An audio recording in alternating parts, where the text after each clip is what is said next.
I know that things are gearing up now with the release of the new album coming up. Um, how are things over with you at the moment in terms of the pandemic and stuff? I mean, for the most part, everything's good, man. I can't complain. I mean, the most important thing, to me and to the rest of the guys is, for everybody to be healthy, all our family and our loved ones. So that's, everything's good with that. So we're just really happy about that. I mean, it's a bummer that we can't play any shows. We had a shitload of stuff that we were supposed to do this year, like for touring and all kinds of different festivals and shit. So they all didn't get canceled. They got moved to next year. So that's a good thing. So for the most part, everything's still going to continue next year if everything starts to go back to normal at least. But yeah, we're just looking forward to that. And besides that, I mean, everything's well, man. I mean, we're just really taking it day by day, like really getting patient for this album to drop. It's this is the hardest part. The album gets done. I don't know, 3 or 4 months before it gets released. So now it's just Yeah, like the waiting game. So yeah, so we're just waiting around for that. We're really stoked to see what people think about it. We worked hard. We worked really hard on this record, and yeah, but we can't complain, man. Everything's good. We're just trying to stay as positive as possible, and we're taking everything day by day. that's brilliant, and it's good to hear. You toured the last album quite extensively, and certainly you were over here at the tail end of last year. So when did you start writing for the new album? So the writing of this album pretty much started right after we released the last record, Devour Mortality, and I was Right. writing. I wrote about half of the record, 3 or 4 songs, on my own during the whole touring cycle for Devour Mortality when I was home and we weren't touring and stuff. That's when I would try and write as much as I could. Yeah. When I had free time. It was a little bit tough, and it took a lot longer than we expected because originally this album was supposed to be released in the summer, but we pushed it back because we were having some issues with the last lineup, and usually when we write music, it's more of a band thing instead of me just writing most of the stuff, and it kind of started turning into the reason why the last members left is because they just seemed like they didn't want to be there anymore. They weren't Hmm. really like stoked about writing music anymore. So all of that stuff was kind of me writing at home on my computer to a drum machine and stuff. So it took a lot longer than expected. And once Mike came into the band, once he came back into the band, we actually finished the other second half of the record in a matter of, I don't know, 6 weeks, 2 months, really quick. So Okay. so we were able to finish all that, and then we hit up the studio where we were gonna track everything and started booking stuff, studio time, and yeah, so it was pretty much written like the first 3 or 4 songs were written during the touring cycle of the last album, and then we finished the second half right after Mike came back in the band, which was late last year, early this year. Okay. And you said that you pushed the release date back by a couple of months. Was most of the mastering and stuff already done, or did you have to um, get through any of the kind of the COVID stuff to finish it off? No, so the reason we pushed it was because the material wasn't finished. Right. I was writing everything on my own, so um, it just it takes time, and I wasn't really happy with the way things were coming out, and there was about maybe I think 5 songs that were written, and we think we threw one away, or we reworked the whole song and fixed another with me and Mike once he came back in, and then we started focusing on the second half of the record. So the reason it was pushed was just because the material wasn't ready. But once we actually were supposed to go and to record the album, the actual day we were supposed to go into record was a day before um, California went into like this whole lockdown thing. So Right. it kind of interfered with that too. Like we were, it was kind of weird, man. It was all up in the air. We weren't sure. Like when we first heard of it, like this whole pandemic thing. Charlie was already down here. We were because he's Charlie who recorded drums. He lives in Portland, which is I don't know about 2 hour flight from LA, which where we are at, Yeah. and so he was already down here rehearsing the record and getting everything. We're rehearsing to get everything nice and tight, and so we had heard about the pandemic, but we thought it was just like, we didn't think it was gonna get like as big as it did and do a whole lockdown and stuff. So literally, the studio hit us up, I think, like a few days before we are supposed to go in, and they're like, hey guys, like there is a chance that we might have to postpone this because we're Yeah. not sure what's gonna happen. They're saying that we might go into lockdown, and we're like, holy shit, like fuck. Charlie's already down here, like we already paid his flights, and he's supposed to be flying back in a couple of days because we only had a plan for him to be in the studio for a day or two to track his parts. So yeah, so we were just kind of like all up in the air about it. Like we weren't sure if it was gonna happen or if it wasn't gonna happen. So literally, I think the night before we were supposed to record, we had a chat with the studio. We gave them a call, and they're like, hey, like yeah, like you know we don't think it's gonna happen, but we told them that Charlie was already here and stuff, and they were cool with us just going in there and tracking the drums. So Brilliant. we tracked all the drums at least, and Mm. then once we tracked all the drums, we pretty much did everything from home Yeah. or at our our own studio, our lockout where we rehearse, using my computer, and we did Mhm. everything DI and recorded the whole record like that, and then we sent everything over to the studio and took our amps to them, and they reamped everything. So it was kind of a different process than we usually I'm sure. used to. Yeah, it was totally different, but I'm pretty happy with that.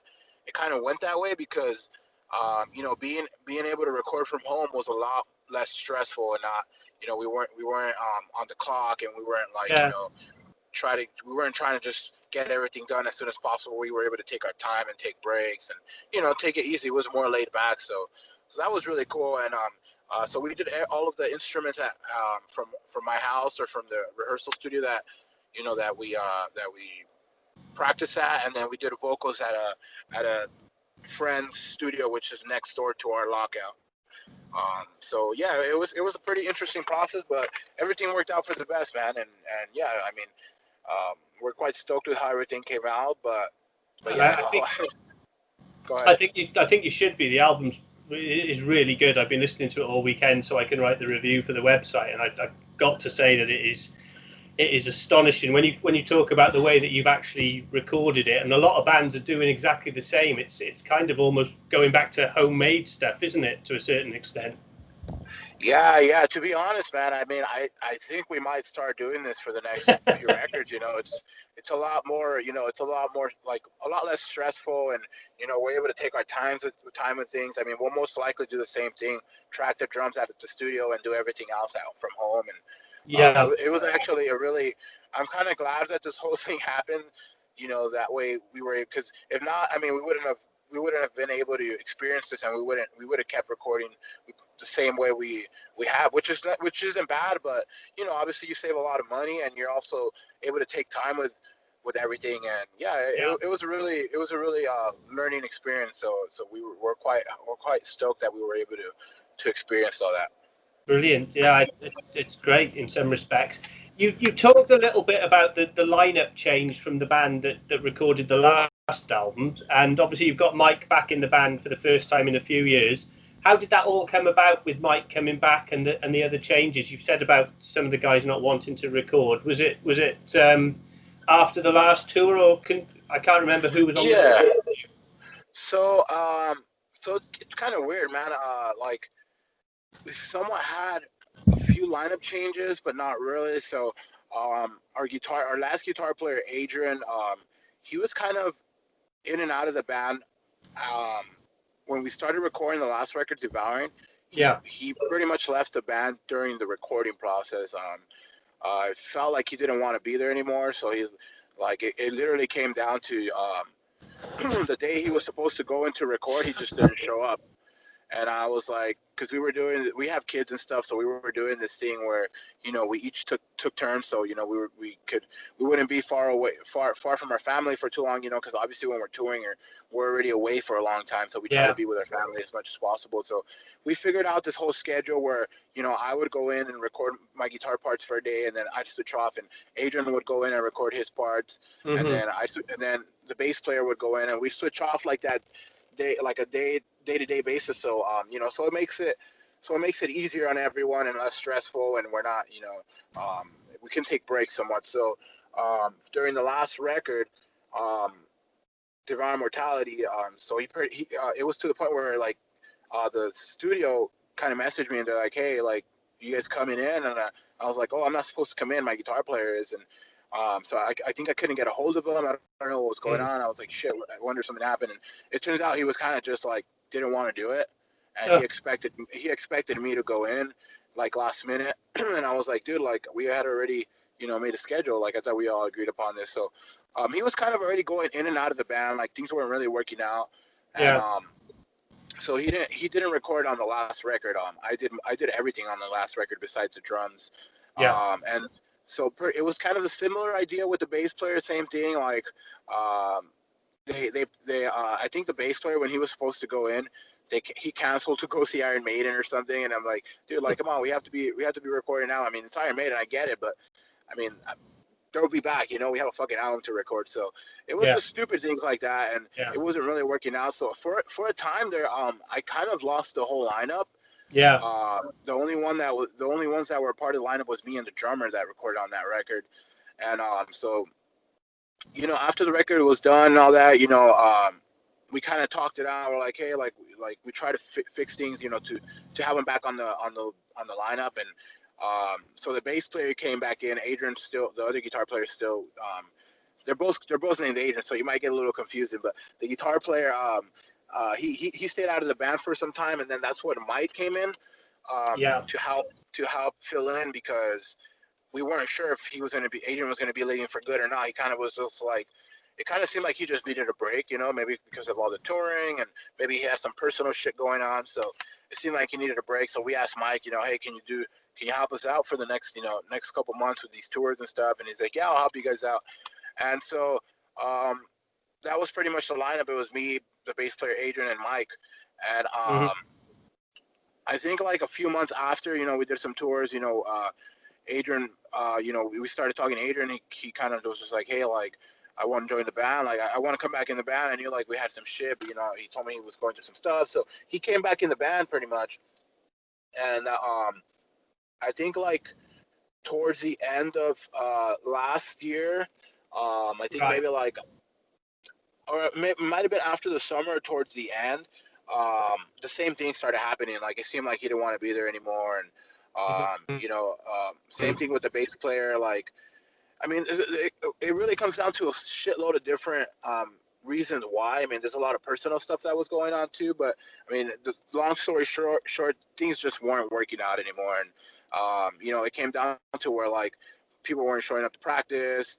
And when it came to writing music, like I would share ideas with them. Like, I'd send them ideas through emails, and like I wouldn't even get answers back. Like, usually they'd respond like, "Oh yeah, this sounds good. Why don't we try this or that?" Like, I wouldn't even get responses anymore. And like when we would be in the rehearsal, when we'd go actually in person to the rehearsal studio and try to write things, like it seemed like it was kind of me just by myself, and like um, trying to show like the drummer, these riffs, and like everybody else was just on their phone. Like, it just seemed like people didn't want to be there. They weren't stoked to be part of the Yeah. band anymore. So I knew. So that's kind of when I was like, it's time for a change. Things aren't working out. This isn't a solo project. It's not just, you know, it's a band thing. So I Hmm. want everybody to be a part of it.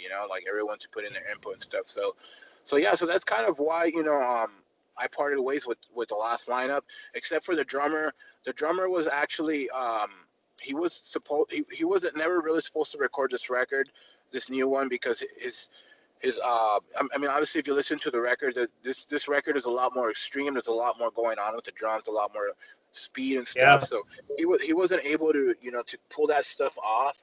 Even when we'd rehearse it, like he wasn't cutting it. And we had talked about this, and we told him like, hey, after touring and stuff, like and when it comes down to record this album, like we're gonna have to find somebody else, because we feel like Hmm. things aren't working out. And he was totally understandable about it and understanding, and that's kind of why we split ways with the drummer. But besides the Yeah. bass player and the guitar player, yeah, things just weren't working out anymore. And maybe, to be honest, I mean, I think it has to do with a lot of different reasons. Maybe we're just touring too much, and they were maybe just over it. But yeah, I mean, I'm sure there's a lot of reasons on their end too. But yeah, things are just weren't working out. So that's the reasons why why we Mm. split. And Mike, like I said, Mike had always been in the picture because he's been a friend since we were kids, and um, Yeah. he's always helped out when when we needed help. He'd fill in on guitar and stuff, and he'd come to our shows. We're very good friends, so he was always still there. So once I was for sure that our guitar player was leaving, that's when I messaged Mike and I'm like, hey, like I really need someone full time, as a guitar Mm. player. You interested? And he's like, yeah, totally, I'm totally in. So that's how he came back in. And then our bass player Noah, he actually was filling in for. Um, he filled in a few times already on a couple tours this Yeah. last year on both guitar and bass because he's actually a guitar player, but um, obviously we needed a bass player, and he's like, dude, I'll take that position. Like, I'm Yeah. totally down to play bass. So he was already involved with the band already for some time, and um, so right now we're pretty much need a drummer, and we actually just found him, and we'll be announcing him in the next couple of weeks. Okay, that's brilliant. Because of course, the key thing, if the touring does start again, is obviously you need a tight unit to come back out and do it. So that'll be brilliant. Yeah, definitely, man. I mean, we're all stoked to get out there and play again, and yeah, Yeah. like I have a really good team. I mean, Mike's the one that started the band with me, so he's very Yeah. he already like knows like he has the same mentality and the same idea and vision as I do, for this band. So and the rest of the guys, it's I have a really good team, so I just can't wait to get out there and and play all this new material for everybody. Brilliant.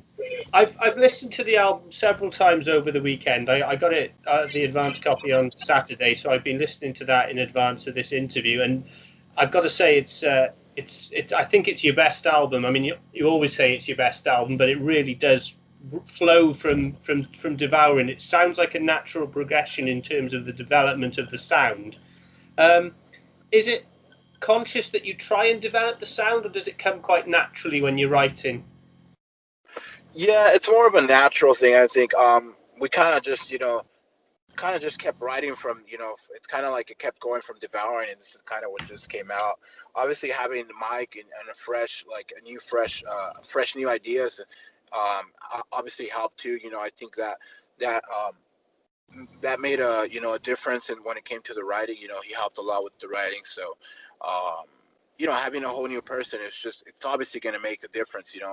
Um, compared to the last record where I did most of the writing. It was just mostly myself. On this record, Mike helped a lot. So yeah, I think it's more of a natural thing. But I mean, overall, I think we've always wanted a very aggressive, extreme sounding record. Like a lot of blasting and a lot of fast tempo stuff. And Yeah. um, we were finally, and I think this is a record that we were finally able to do that.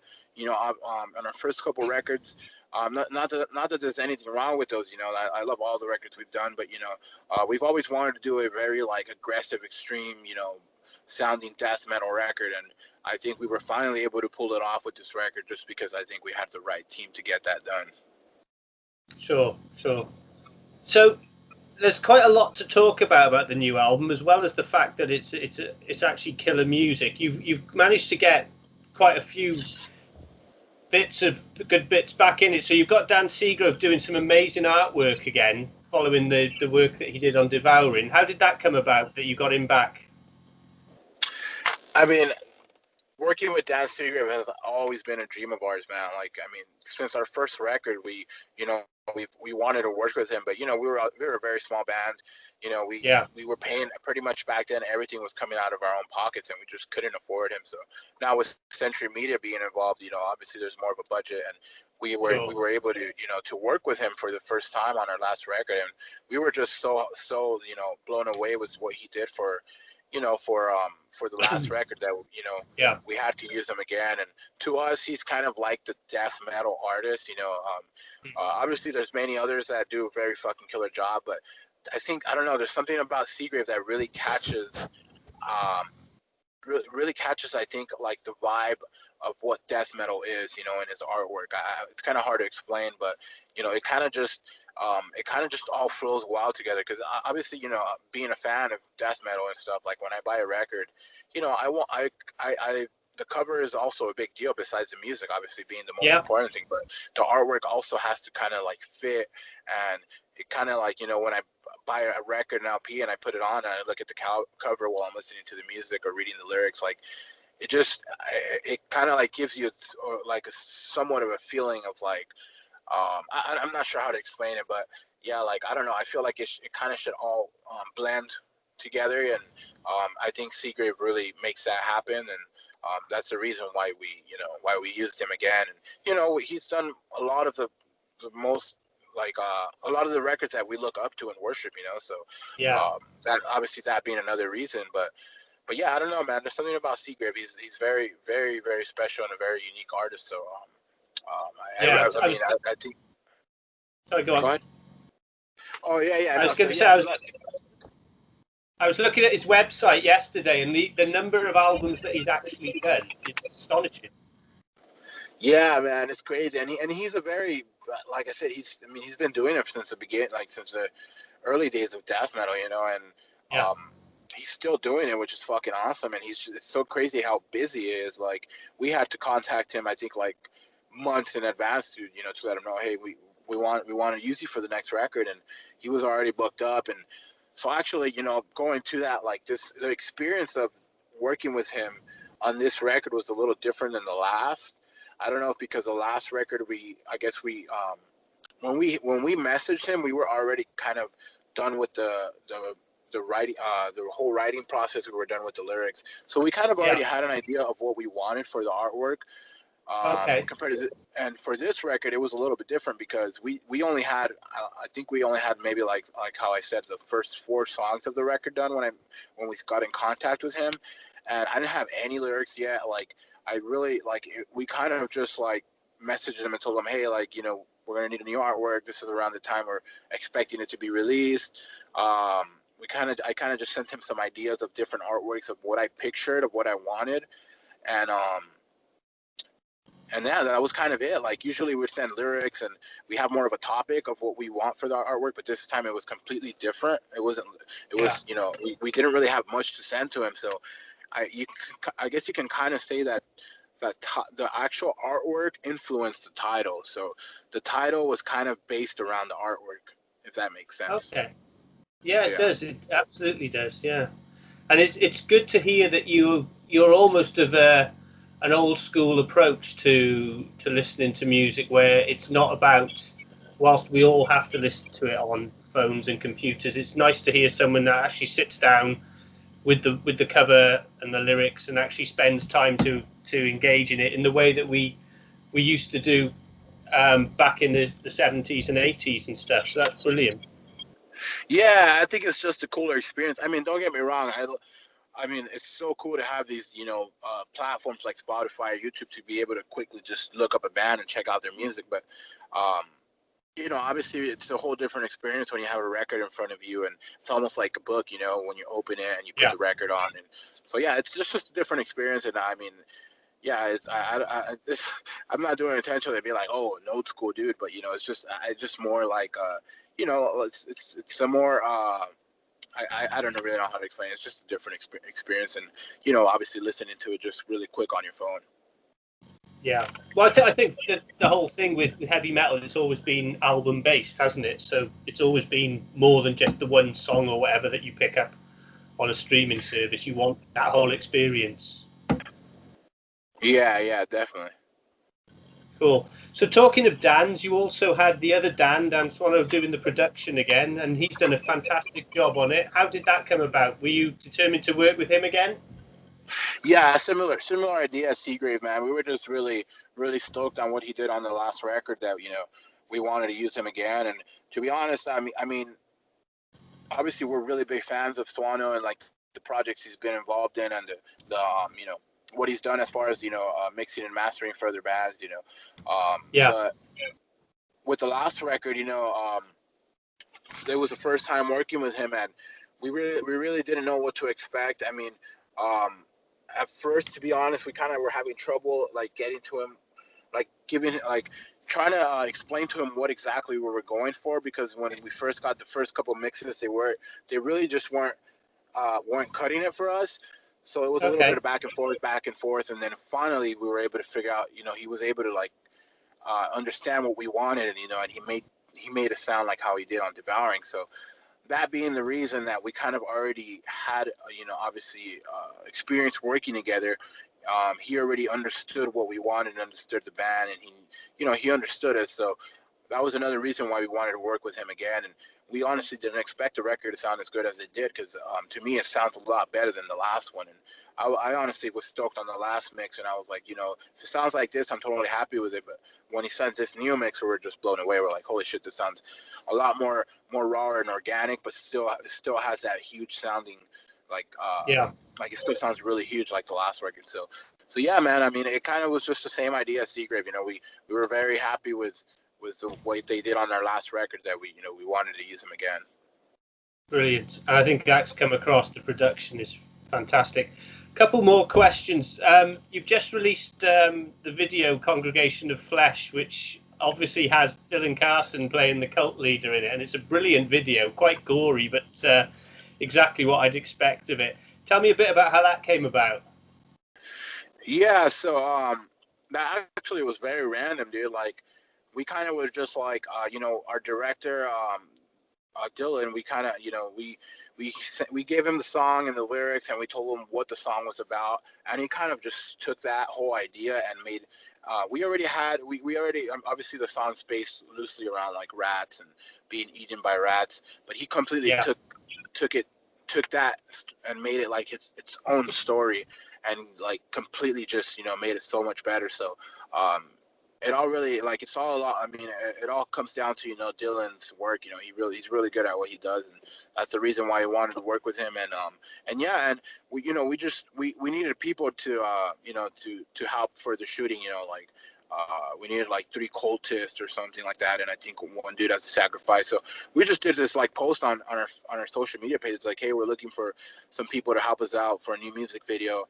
And then I think out of nowhere, I think one of his friends or something messaged him saying like, hey, I think it's Dylan Carlson's agent or something messaged him, which is one of Dylan's friends, and told him, hey, why don't you try asking Dylan? I'm his agent and he's free. He might be into it. And it was just something that happened very random, and he was totally into it. And yeah, and he did an awesome job, man.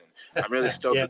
with the way the video came out. And yeah, man, it really came. It's really a lot. It all came down to Dylan's work. Dylan really worked hard on it, and he did a killer job, and we can't thank him enough. He really did a really good job.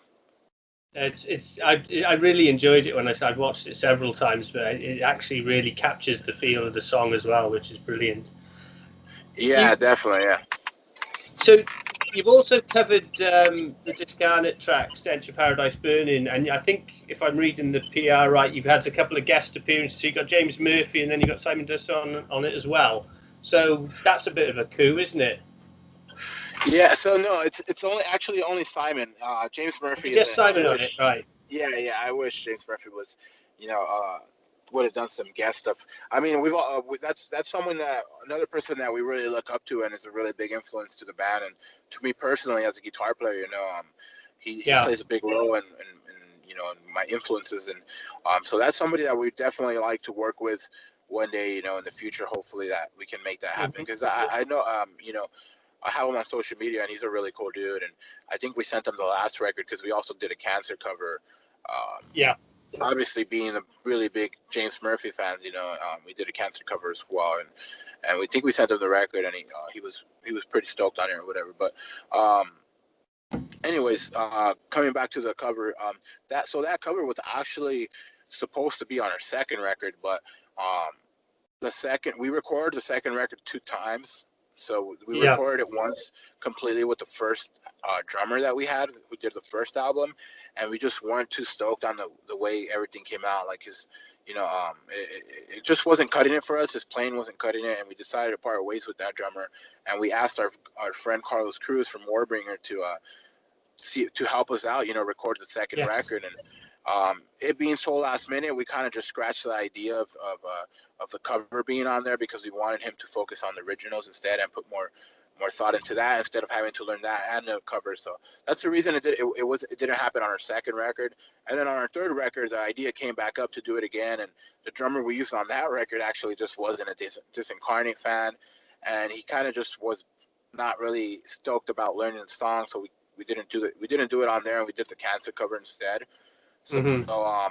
we finally got the chance to do it on this record, and yeah, man. It was just something that we've been wanting to do for a while, and we finally got around to it, and yeah, it was more just like us paying like just I guess paying our like more homage to to our one of our biggest influences, and when this band was started, those are all the covers that because this band was started as just us, me and Mike getting together with a few friends, drinking some beers and playing covers, and Yeah. those are the Yeah. songs that we were covering back then, so we already knew these songs, and um, so we kind of just it was always in mind that we would hopefully one day record it, if not just play it live. Yeah. But yeah, so it's something that, like I said, we've been wanting to do for a while, and we finally got around to doing it. But yeah, man. And then Simon, obviously, us being good friends of Carnation and being big fans of them, Yeah. I did some guest vocals on their last record, and we wanted to do something to have him as guest vocals, either on an original one of our own tracks, as backups and stuff. But um, yeah, once we figured out that we were gonna do the cover, I'm like, shit, like Simon's vocals would fit so much more, like they'd fit much better than mine's. I mean, I'm sure it would have sounded more like Skeletal Remains if I did my own vocals on it. But yeah, just we're good friends with Simon, and we wanted to to finally use him as for something, and he did a fucking fantastic job. I don't know if you got the chance to listen to it, but yeah, he did a I really have. killer It job. worked really Yeah. well. It's really well, and I think it finishes off the album with the ferocity that it starts with, so it kind of bookends it, if you know what I mean. Yeah. So yeah, it's just something, like I said, what we've been wanting to do for a while, and we finally got around to it. But yeah, I'm quite stoked to see what people think of the cover. Great. I think people will like it. I want to touch on last year because you were due to come over to play the Bloodstock Festival, and I think it was the ferries let you down, wasn't it? Yeah, so Because of the um, weather. there was some weather issues, and like we were literally just in the ocean, like waiting to to what do you call it, to I guess like get into we Oh, were literally the outside. dock. Yeah. Yeah. Yeah, we were really outside, like literally just outside the dock, waiting to, to get in there and to get off. But we were just like sitting there for a couple hours, and by the time we were, we would have got off and still, driven to the festival, like we would have missed Yeah. our slot. And Mm. Bloodstock obviously already was having their own issues, and there's already bands getting moved, and they just weren't like willing to. To have us moved, and I seemed like they already had some like a bunch like a headache on their own, so we were just like, what, just it's fine, we'll cancel, and we'll come back and do it another year. So our plan is to hopefully come back and do it, obviously not next year because I think that bill's full, but maybe the following year or something. Yeah, I mean, I was at Bloodstock last year. I think we had all four weathers in one day, so it was it was it was pretty horrendous. But we'd love to see you back there. But you did make it over with Municipal Waste and Toxic Holocaust later in the year, and I was lucky enough to see you in Birmingham. You were opening for what was basically a thrash bill. And how did you find that? Was it a good tour for you? Yeah, dude, that probably was one of the best European tours we've ever done. I mean, it was such a good package. You have, I mean, obviously it was more thrash than death metal, but you had all these like these front runners of this new or new thrash era, I guess you can say. Obviously, Municipal Waste, Toxic Holocaust, and Enforcer being more on Yeah. obviously the traditional heavy metal, but Hmm. yeah, but it was fucking amazing, man. All the shows were pretty much, if not sold out, really close to being sold out. All the shows were great, Yeah. and it seemed like a lot of people were there just to see us too, So yeah, it was fucking amazing, man. That has to be, like I said, that's probably one of the best European tours we've ever done, and yeah, that was killer, man. All the dudes Yeah. and all the bands were really fucking great dudes, and it was fucking awesome sharing the stage with all of them, and yeah, man, it was a great time for sure. It was brilliant. We really enjoyed it. Myself and two friends drove up to Birmingham from where we live down in South Wales. We saw you the first night, and then the following night we had tickets to see Sacred Reich. So we had a really good weekend that weekend. Oh yeah, sounds like a fun weekend. Yeah, I think we a couple shows. I'm not sure if that was on. No, that was a different tour. I think that would have been our summer. That was our summer tour. We crossed paths with Sacred Reich a few times. But yeah, Yeah, that sounds like a fun weekend, man. That's killer. that was that was a killer weekend. I got to be honest. I got to Fuck yeah. ask you. I bought the Parasitic Horrors long sleeve, the white one off you at the show, and had a chat with you then. But all the tour dates are down the arm, which is a fantastic idea. Was that anything to do with you, or was it just something that your people came up with? No, yeah, all our designs is pretty much me, man. Like I'm Yeah, the ones that kind of brainstorms all that stuff, you know. Obviously, being just being a fan of like death metal and seeing all these bands that used to do it back in the day, that's like it all comes from from a fan point of view. We try to make things that we ourselves would buy. If we were fans, being fans of death metal. If we were going to go see one of our favorite bands, if they had a similar design, like that's something that we would buy. So that's kind of the way all our designs come together. Like it's just more of us brainstorming, um, you know, like something that we would personally buy as a fan. yeah, brilliant. It's a great shirt, so thank you for that. Thanks, man. No problem. Thanks for buying it, man. So, Thanks for the support. oh, it's a pleasure.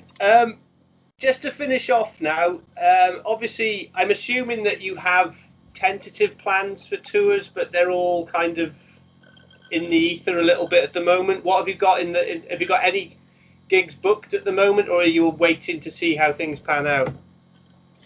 Yeah, so pretty much, I mean, for the most part, I think 2021 is supposed to be pretty much like completely just touring. I think we have two European tours that got moved from last year. For the most part, Right, I think all of the shows are just good to go. Like nothing really got canceled; it just got postponed. So we have a few festivals. I think we have Netherlands Death Fest, California Death Fest, and out here in California. And then we have Maryland Death Fest in Baltimore. And then we actually just got confirmed for a show in October, which is kind of weird. I'm not sure if it's gonna happen, but it seems like it's actually in Las Vegas. So it seems like it's gonna happen. They're following all these crazy restrictions and rules and stuff for the whole because of the whole pandemic thing. And it seems like obviously there's not going to be that many people because of the whole social distancing thing, but it seems like it's going to happen. So that's the most earliest date that we have, which is in October. okay, yeah, So that's in Las Vegas. So and then after that we don't have anything I think until April. So right. yeah, so I mean well, like I said, man, we're just taking it day by day, hoping that things will start going back to normal and we're able to play shows again. Because it would suck to release this album and not be able to actually get out there and tour it. But yeah, I mean, Absolutely. we're like I said, we're just trying to stay as positive as possible. And yeah, I can't. I'm hoping that everything will happen and continue next year like it's supposed to. And yeah, hopefully we'll be back. I mean, we're supposed to be back in Europe a couple times, and I think we'll be doing a few UK dates. So yeah, hopefully Oh, hopefully we'll see each other at a show soon, man. brilliant. Fingers crossed for that. I want to finish off with a question I often ask people. Are there any, it's put you on the spot a little bit, but of the music that's been released this year, are there anything that you have on repeat play that is really something that you think is outstanding this year? Anything that's caught your attention? Yes, Halas. I think they're from Scandinavia. I want to say they're Okay. more like I think they title themselves as like adventure rock. It's really fucking cool, man. I've been spinning them a lot. I think their last record. I think it came out this year. I don't think it was last year. I'm pretty sure it was this year. Yeah. Um, but yeah, that's I've been spinning that a lot. That record, like that last record. I can't remember what it's called, Calandrum or something with the C. It's like a green cover. That album has like been spinning for me like on repeat. Besides that, I mean, I've been spinning a lot of like let me see. I'm trying to think. I mean, I listen to all kinds of different stuff. So not specifically any death metal. Yeah. Um, there's this band from Mexico that I've been listening to a lot called Question. That's a Right. really. I'm not sure if their latest album came out this year though or last year. I'm not too sure, but that's another band that I've been listening to a lot. Um, Let's see, what else have I been listening to? I think that's the only thing that comes to mind right now. I mean, I'm sure there's a lot more Okay. stuff, but I Yeah. can't really think of it. Chris, it's been an Yes. absolute privilege to chat to you. I wish you all the best with the album release, because I think the death metal fans around the world are going to really enjoy it. I think it's a cracking album, and I wish you all the best with it, and hopefully we'll get to catch up next year maybe. Yeah, man. Yeah, definitely, man. Thank you very much for having me, and thanks for taking the time to call me. And yeah, hopefully A we'll see each pleasure. other sooner than later. And yeah, man, you stay safe and be You healthy. too. And yeah, I'm glad you enjoyed the record, man. Cheers, fella. Look after yourself. We'll see you soon. Take care. Bye now. Likewise. Bye bye.